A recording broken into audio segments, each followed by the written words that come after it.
نن به ګران زده کوونکو موږ تاسو په ایم ایس آوټلوک پروګرام کې ډایرکټ ریپلی زده کوو. دا آپشن موږ کله استعمالولی شو؟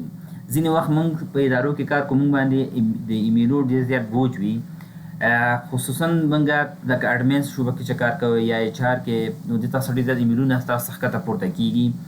نو دغه کوم ایمیل چې آی ډي ما سره ده، دې کې هره خوا نه ایمیلونه راځي. زه غواړم یو کس ته یا څو کسان دي هغو ته زه ایمیل وکړم، خو بېرته ما ته ریپلی کوي په دغه آی ډي چې ده، په دې ریپلی ما ته نه راځي. ما ته د یو بل ځانګړي آی ډي باندې هر وخت چې ریپلی کوي، ریپلی به همدغې آی ډي ته کوي، دا کوم چې اوس ما سره ده، دا کوم چې زه ورته میسج لیږم، خو په بل ما ته بیا ځواب په بل آی ډي کې راځي، هغه کس نه پوهېږي پرې. نو دا موږ څنګه کوو؟ نو راځم پریکټیکل کار شروع کوو.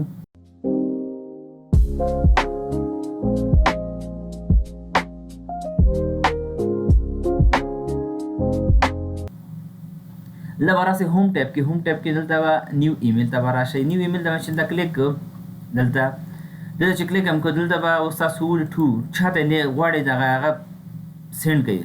ورته د محمد فاروق ثانیزی دا دته غواړم سینډ یې کړم. څه چې سینډ کوي ورته لیکم مثلا ارجنټ فرض کړئ، دا بېلګې په هغه باندې دا داسې کولی شئ. نو تشریح شیان هم ورته ولیکئ.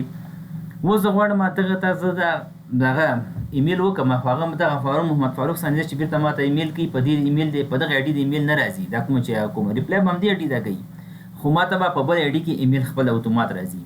د راځم دلته آپشن ته، آپشن کې دلته ګوره ډایرکټ ریپلیز ټو، دې باندې به کلیک کوئ.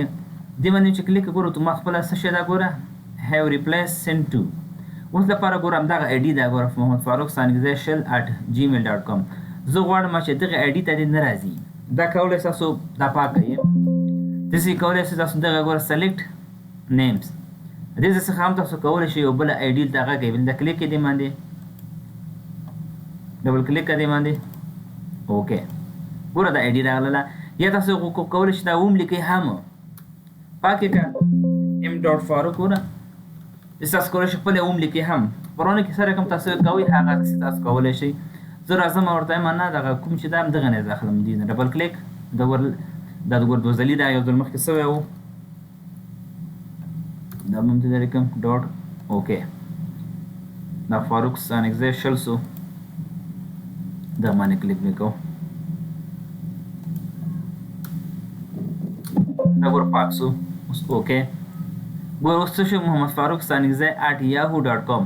اوس دغه ایمیل چې دی دغه اپلای کوي که نه، خو بیا ریپلی چې عکس کوي، نو هغه به دلته موږ دغه آی ډي کې موږ نه شو کوي، دی کې هغه به موږ ته په دغه آی ډي کې شو کوي، ریپلی به دې ته راځي. ایکسپایر دغه ورته ټایپ که نه، ورته نه هغسې ما کار نه سره همدا صحیح ده. اوس دا چې ده که نه، دا اوس غواړم زه سینډ یې کړم. ګوره فرام محمد فاروق ثانیزی شل ده که نه، اوس راځم دغه ته سینډ کوم دی بل ته جیمیل آی ډي ته. اوس دا شی کېږي سینډ کېږي. اوس ګوره لږ وخت پاتې ده، دا ګوره سینډ شو. اوس راځم د خپل جیمیل ته. ګوره جیمیل کې چې ګوره ما نیو ګوره محمد فاروق ثانیزی نه ګوره ښه ما ته ایمیل راغی که نه، دا ډبل کلیک کوم، دا ګوره محمد فاروق ثانیزی ګوره شل ده، دا کوم آی ډي چې بله ده. اوس زه غواړم دې ته ریپلی وکړم. اوس ما ته فرض کړه زه بل کس یم، ما ته اوس زه غواړم ریپلی وکړم. اوس ګوره چې زه ریپلی کوم صحیح ده، همدې آی ډي ته زه ریپلی کوم، خو دغه میسج ایمیل چې ده زما دې آی ډي ته نه ځي، دا بلې آی ډي ته ځي. کوم چې هلته موږ مشخص کړه ورته فاروق آوټلوک د هغې آی ډي ته ځي. ریپلی څنګه کلیک کړم، اتومات ګوره څه شی راغی ګوره محمد فاروق ثانیزی @outlook.com. اوس هغه کس نه پوهېږي، هغه ریپلی دلته کوي، دلته ګوره هغه شیان لیکي موږ ته سینډ کوي دلته. ګوره هغه ګوره اپلای ګوره د فاروق ثانیزی ته وکړله، خو هغه ګوره څه شي اصل کې بېرته موږ آوټلوک ته ځي، هغه موږ بله کومه ډي چې ما ورکړې وله. ګوره کس خو ریپلی وکړه که نه. اوس راځم د خپل آوټلوک ته چې کله راغلم هغه ایمیل ما ته راغلی که نه، ګوره ما دې آی ډي نه ایمیل کړی وه که نه ګوره فاروق ثانیزی شل نه، او ما کوم آی ډي ورکړی ورته دې ته دې ریپلی دلته راسي. دلته ګوره انباکس کې اوسه پورې ما ته ګوره څه شی نه ده راغلی، ځکه ما ورته ویلي چې ریپلی دې ډایرکټ هغې ته لاړه سي، دغې آی ډي ته.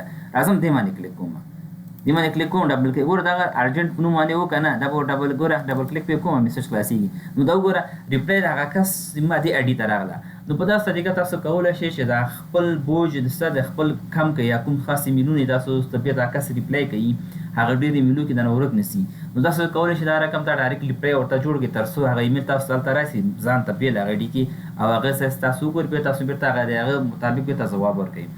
نو دا ګرانو زده کوونکو د موږ د تاسو نن ورځې درس که چېرې تاسو اوس پورې زموږ یوټیوب چینل سبسکرایب کړی نه زموږ یوټیوب چینل ځان سره سبسکرایب یې کړئ، ویډیو لایک او شیر کړئ تر څو نور کسان هم د دې ویډیوګانو څخه ګټه واخلي. او دغه آوټلوک پروګرام چې دا تاسو په هر اداره کې تاسو استعمالېږي، که دولتي ادارې انجوګانې هر چیز کې تاسو دغه مخې ته درځي 0% او دې کې انټرویو کې هم سوالونه هم درنه تاسو څخه کوي.